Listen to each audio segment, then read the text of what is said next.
नमस्कार दोस्तों, मैं दिव्येश ठकरार आप सबका अपने YouTube चैनल पे स्वागत करता हूं। आज हम अपनी वैदिक मैथ्स की लेक्चर सीरीज का 8th लेक्चर लेके आए हैं।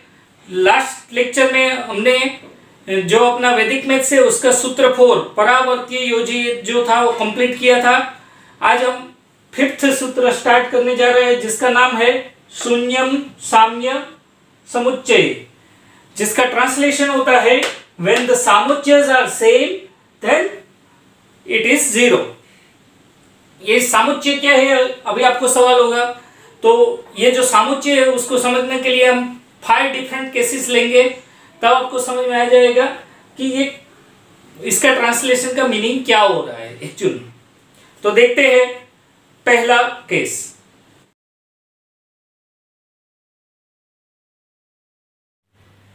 तो जो पहला फैक्टर है, जो पहला केस है वो है if common factors are same then that factor is 0। ये पहला केस है ये सामुच्चय को समझने के लिए। तो आपको सिंपली बताता हूं, अगर आपके इक्वेशन में एक फैक्टर पूरे जो टर्म्स है इक्वेशन के उसमें सेम है देन दैट फैक्टर इज 0। मानो कि एक एग्जांपल लेके देखते हैं, ax plus bx is equal to cx plus dx। अभी ये पूरे सूत्र में आप देखोगे ये जो x है वो हर एक टर्म में आया है। तो अगर ये x हर एक टर्म में आ रहा है दैट मीन्स कि ये x का वैल्यू जो है वो 0 है। एक एग्जांपल लेके देखते हैं ये कैसे होगा। मानो कि आपका एग्जाम्पल है 6x plus 2x is equal to 5x plus 9x। अभी ये इक्वेशन में आपको x को फाइंड करना है। तो सिंपली आपको देखना है हर एक टर्म में x है, यहां पे है, यहां पे है, यहां पे है, यहां पे। तो सिंपली आपको ये इक्वेशन सोल्व करने की कोई जरूरत नहीं, आप सिंपली लिख सकते हो x is equal to 0। Then and then only ये इक्वेशन इक्वल होगा, अदरवाइज नहीं होगा। तो ये पहला फैक्टर था। अभी और एक एग्जांपल लिखता हूं। अगर हमें ऐसा दिया गया है कि मानो कि 7x plus 1 is equal to 9x plus 1। तो ये केस में आप क्या करोगे? ये केस में कॉमन टर्म क्या है?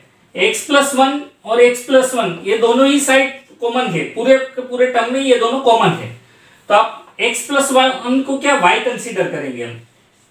That means 7y is equal to 9y। Then ये कब पॉसिबल हो सकता है? जब आपका y इज इक्वल टू 0 हो। तो ये पहला, आई होप का ये आपको पहला केस समझ में आया कि जहां पे आपको दिखे कि पूरे इक्वेशन में सब टर्म्स में एक कॉमन फैक्टर है तो दैट फैक्टर विल बी 0। अब देखते हैं दूसरा केस।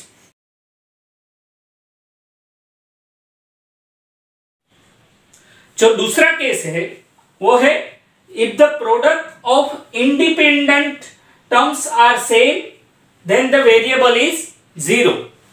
एक एग्जांपल लेके देखते हैं कि कैसे दो इंडिपेंडेंट टर्म्स है वो सेम हो रही है और जो उसका वेरिएबल है वो 0 होता है। मानो कि आपके पास है x प्लस 6 एंड यहां पे मल्टीप्लीकेशन है x plus 3 is equal to x minus 9 into x minus 2। अभी ये केस में क्या करना है? ये जो आपकी इंडिपेंडेंट टर्म्स है इनका प्रोडक्ट देखना है। ये जो 6 एंड 3 जो दोनों है दैट इज इंडिपेंडेंट टर्म, और ये जो x है दैट इज वेरिएबल। तो ये 6 इंटू 3 करना है आपको सिंपली। तो 6 इंटू 3 कितना होगा 18, और ये साइड भी देखना है 9 इंटू 2 -9 इंटू -2 -9 इंटू -2, तो इसका आंसर क्या आएगा 18।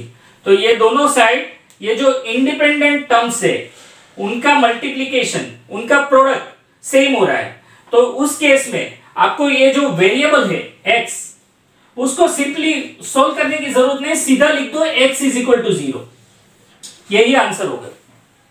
तो आई होप ये दूसरा केस भी आपको समझ में आया होगा। इसमें और कुछ नहीं किया है हमने, बहुत सिंपल किया है। जो हमारे जो इंडिपेंडेंट टर्म्स है उनका मल्टीप्लिकेशन किया, दोनों साइड सेम आया, सीधा लिख दिया x इज इक्वल टू 0। देखते हैं तीसरा केस।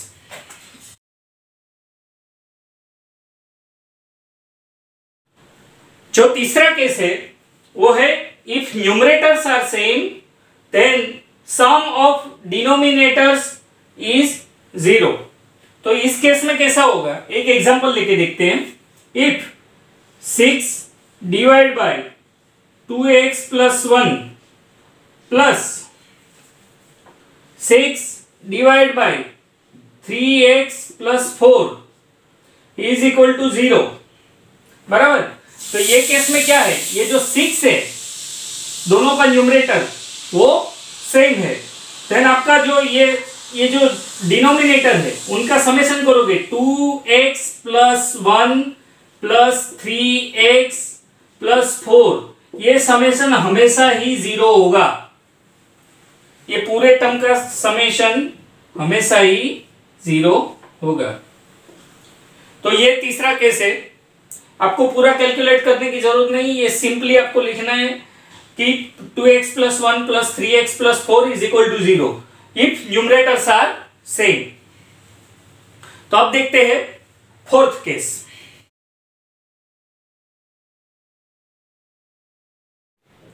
अभी देखते हैं फोर्थ केस। फोर्थ केस क्या है, if the sum of numerators and sum of denominator are same then the sums are then both the sums are 0।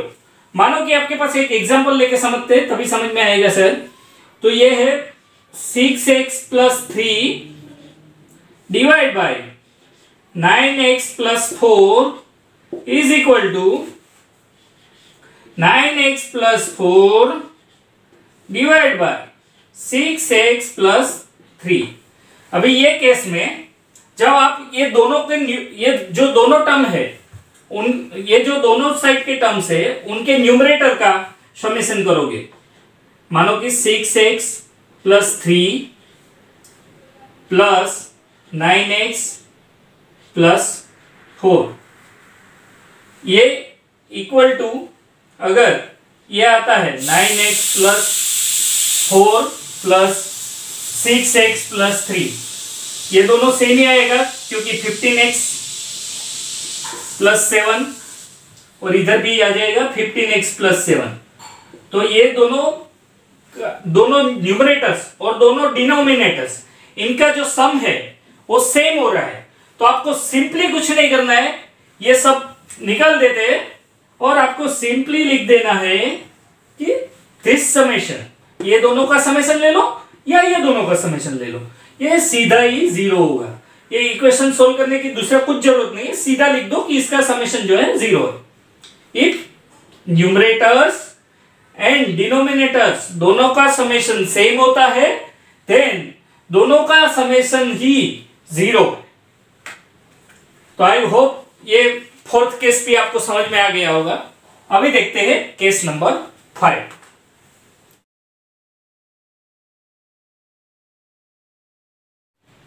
तो अब देखते हैं फिफ्थ केस, जो है if the sum of denominators is same then the sum is 0।